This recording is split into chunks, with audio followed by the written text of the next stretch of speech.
ಕಾಂಗ್ರೆಸ್ನ ಹಿರಿಯ ನಾಯಕ ಸ್ಯಾಮ್ ಪಿತ್ರೋಡ ಮತ್ತೊಮ್ಮೆ ವಿವಾದಾತ್ಮಕ ಹೇಳಿಕೆ ಕೊಟ್ಟರು. ಐಐಟಿ ರಾಂಚಿ ವಿವಾದಾತ್ಮಕ ಅಂತೆಲ್ಲ ಹೇಳಬಾರದು, ಅದೇ ಮುಂದುವರೆದಿದೆ. ಬಾಯಿ ತೆಗೆದಿದ್ದಾರೆ, ವಿವಾದ ಆಗಿದೆ ಅಂತ ಹೇಳಬೇಕು. ಐಐಟಿ ರಾಂಚಿ ವಿದ್ಯಾರ್ಥಿಗಳನ್ನ ಉದ್ದೇಶಿಸಿ ತಾವು ವರ್ಚುವಲ್ ಆಗಿ ಮಾತನಾಡುವಾಗ ಯಾರೋ ಹ್ಯಾಕ್ ಮಾಡಿ ಅಸಭ್ಯ ವಿಡಿಯೋ ಪ್ರದರ್ಶನ ಮಾಡಿದ್ರು. ಇದು ಪ್ರಜಾಪ್ರಭುತ್ವನ, ಇದು ನ್ಯಾಯನ ಅಂತೆಲ್ಲ ಕೇಳಿದ್ದಾರೆ.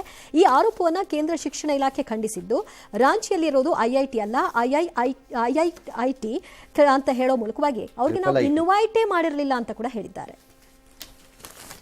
ಸ್ಯಾಮ್ ಪಿತ್ರೋಡ ಏನೋ ಒಂದು ವಡ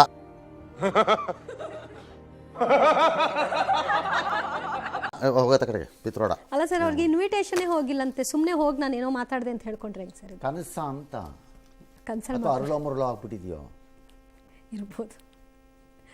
ಹಗಲಲ್ಲೇ ಕೂತ್ಕೊಂಡು ಅಸಂಪ್ಷನ್ ಊಹೆ ಮಾಡ್ಕೊಂಡು ಆಗುತ್ತೆ. ಆ ಥರದ್ದು ಏನಾರು ಬಂದ್ಬಿಟ್ಟಿದ್ಯಾ? ಅಲ್ಝೈಮರ್ ಬರುತ್ತಲ್ಲ, ಆ ಟೈಪಲ್ಲಿ ಅರಳೋ ಮರಳೋ ಟೈಪಲ್ಲಿ ಏನಾರು ಮಾತಾಡಿ ನನ್ಗೆ ಇಲ್ದಿರ ಅರ್ಥ ಆಗ್ತಿಲ್ಲ. ಹೇಗೆ ರಾಂಚಿನಲ್ಲಿ ಐಐಟಿ ಇಲ್ಲ, ಟ್ರಿಪಲ್ ಐಟಿ ಇರೋದು. ಆ ಟ್ರಿಪಲ್ ಐಟಿನವ್ರನ್ನ ಕೇಳಿದ್ರೆ ಏನ್ರಯ್ಯ ನೀವಾರು ಕರೆದಿದ್ರೇನ್ರಪ್ಪ ಅಂದರೆ ನಮ್ಗೇನು ತಲೆ ಕೆಟ್ಟಿದ್ಯಾ ಅಂತಾರೆ ಅವರು. ಕರೆದೇ ಇಲ್ಲ. ಇವ್ನಿಗೆ ರಾಂಚಿ ಎಲ್ಲಿಂದ ಹೊಳೆಯಿತು, ಆ ಇನ್ವಿಟೇಷನ್ ಎಲ್ಲಿಂದ ಹುಟ್ಕೊಂಡು ಬಂತು, ಅಲ್ಲಿ ಯಾವುದೋ ಎರಾಟಿಕ್ದು ಸೀನ್ಸ್ ಯಾರೋ ಹ್ಯಾಕ್ ಮಾಡಿ ಒಳಗೆ ಹಾಕಿಬಿಟ್ರು. ಇವ್ರೆಲ್ಲೋಗಿ ಮಾತಾಡಿದ್ರು.